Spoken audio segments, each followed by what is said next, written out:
Hey, I'm Sean Shaler, and I'm a pretty big Dragon Quest fan. Maybe not the biggest, but pretty big. So naturally, I watched the movie Dragon Quest: Your Story when it premiered internationally on Netflix on February 13th, 2020. It was just last week for me.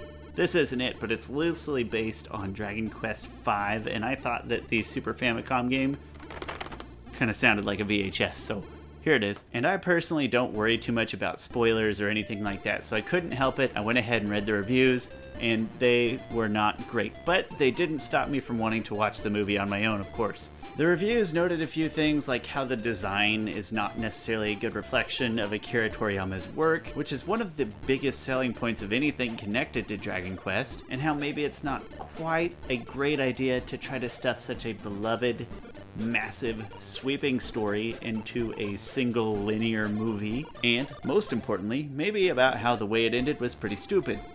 There's no point in dragging it out.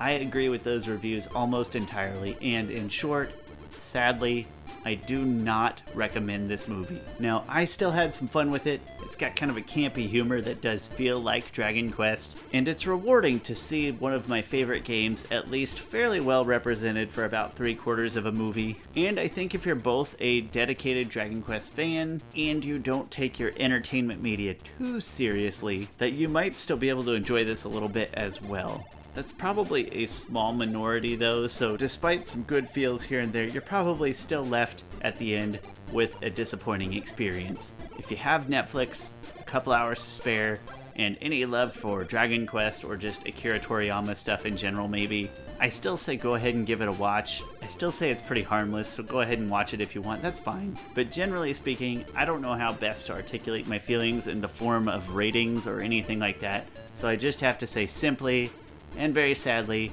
that I do not recommend Dragon Quest: Your Story.